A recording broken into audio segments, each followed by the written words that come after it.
بسم اللہ الرحمن الرحیم۔ اسی سے متعلقہ دوسرا سوال کہ قرآن مقدس میں تواغیت کی پوری ایک لسٹ موجود ہے، کبھی تو ان کا نام ڈائریکٹ بھی لیا جاتا ہے اور کبھی انڈائریکٹ بھی۔ مثلا موسیٰ علیہ السلام کے مقابلے میں فرعون تھا، اس کے لیے الفاظ استعمال ہوئے انہ طغیٰ، اور اسی طرح ابراہیم علیہ السلام کے مقابلے میں وقت کا بادشاہ نمرود، اس کے متعلق بھی آتا ہے کہ وہ کافروں میں سے تھا۔ اور اسی طرح انڈائریکٹ کہہ لیں کہ جب نوح علیہ السلام نے دعوت دی تو قرآن کہتا ہے وَقَالُوا لَا تَذَرُنَّ آلِهَتَكُمْ، انہوں نے کہا، یعنی سرداروں نے کہا کہ اپنے معبودوں کو ہرگز نہ چھوڑنا۔ تو اسی طرح ایک اور پیغمبر کے مقابلے میں جب پیغمبر نے یہ کہا کہ وَلَا تَتَّبِعُوا أَمْرَ الْمُسْرِفِينَ، یعنی انہوں نے بھی انڈائریکٹ کے کردار کا طرف اشارہ کیا۔ تو یعنی پتہ چلتا ہے کہ ایمان باللہ اور کفر بالطاغوت یہ لازم و ملزوم ہے، اور واضح طور پر نشاندہی کا بھی پتہ چل گیا، کہیں نام لے کر کہیں نام لیے بغیر۔ تو آج بھی اگر دین کا کام کیا جائے گا، معاشرے کی اصلاح کی جائے گی، تو اسی طرح نام لے لے کر ہی ذکر کیا جائے گا تاکہ توحید خالص کا حق ادا ہو۔ آپ نے جو اتنی لمبی لسٹ بیان کی ہے، میں چاہتا ہوں کہ ان میں سے ایک ایک چیز کو دیکھ لیا جائے۔ دراصل قرآن مجید کے اندر جن لوگوں کا ذکر کیا گیا ہے، چاہے نمرود کا یا قارون کا، فرعون کا، یا موسیٰ علیہ السلام کے مد مقابل فرعون تھا اس کا، اور نوح علیہ السلام کے مقابلے پہ جو سرداران تھے ان کا ذکر کیا گیا، تو اگر دیکھا جائے تو جب ہم سورۃ الفاتحہ میں یہ دعا کرتے ہیں کہ اے اللہ مجھے انعام یافتہ لوگوں کے راستے کے اوپر چلا، صراط الذین انعمت علیہم، ساتھ یہ بھی دعا کرتے ہیں غیر المغضوب علیہم ولا الضالین،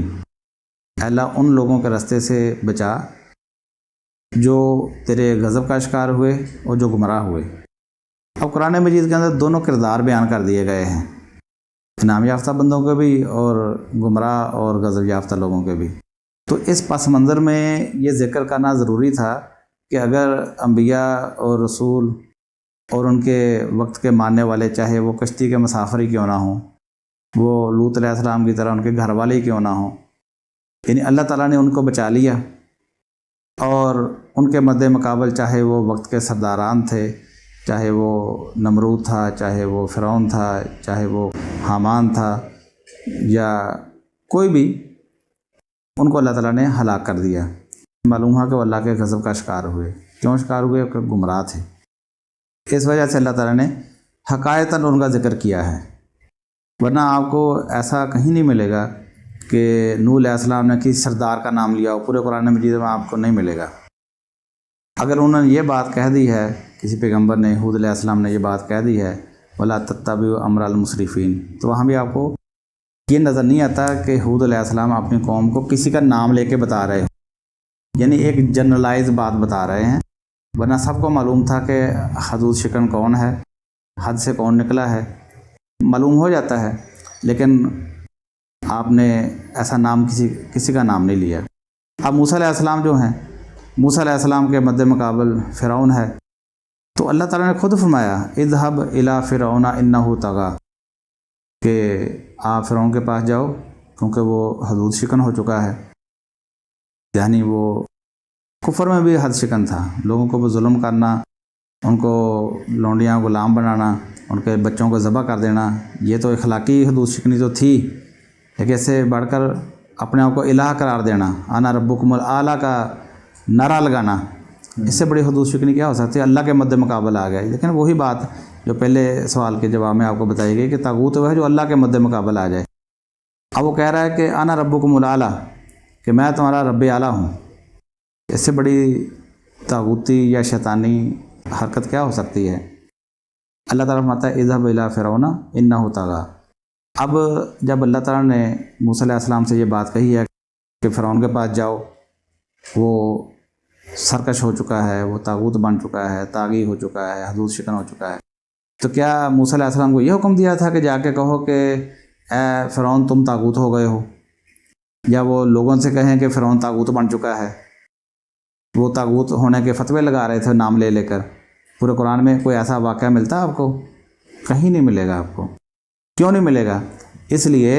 کہ اللہ تعالیٰ نے جب موسیٰ علیہ السلام سے یہ کہا کہ فرعون کے پاس جاؤ وہ سرکش ہو گیا، ساتھ یہ بھی فرمایا تھا فَقُولَا لَهُ قَوْلًا لَيِّنًا، اس کے ساتھ نرم زبان میں گفتگو کرنا، لَعَلَّهُ يَتَذَكَّرُ وَيَخْشَىٰ،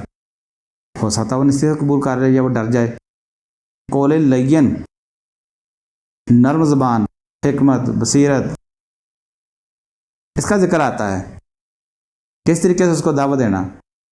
اور پھر فرمایا کہ فَقُلْ هَلْ لَكَ أَن تَزَكَّىٰ، اسے جا کے کہنا کہ تجھے کیا ہے، تو پاکیزگی کیوں نہیں اختیار کرتا، وَأَهْدِيَكَ إِلَىٰ رَبِّكَ فَتَخْشَىٰ، اور میں تجھے تیرے رب کی طرف ہدایت دے رہا ہوں، رہنمائی کر رہا ہوں تاکہ تو ڈر جائے۔ اب یہ انداز ہے کہ جس کو اللہ تعالیٰ نے طاغوت قرار دیا، حدود شکن قرار دیا، جس کی حدود شکنی واضح ہے کہ رب اعلیٰ ہونے کا دعوے دار ہے، تو موسیٰ علیہ السلام اور ہارون علیہ السلام دونوں کو کیا اللہ تعالیٰ نے حکم دیا کہ قول لین اختیار کرنا جا کے۔ اور یہ فرعون صرف اپنے ہی ربوبیت کے دعوے کا اعلان کرنے والا نہیں تھا، بلکہ اس نے کہا تھا کہ اے موسیٰ اگر تو نے میرے علاوہ کسی اور کو الہ کہا تو میں تجھے جیل میں ڈال دوں گا، جیل میں پڑا سڑتا رہے گا۔ اگر تو نے، یعنی وقت کے پیغمبر کو کہہ رہا ہے کہ تو بھی مجھے الہ مان،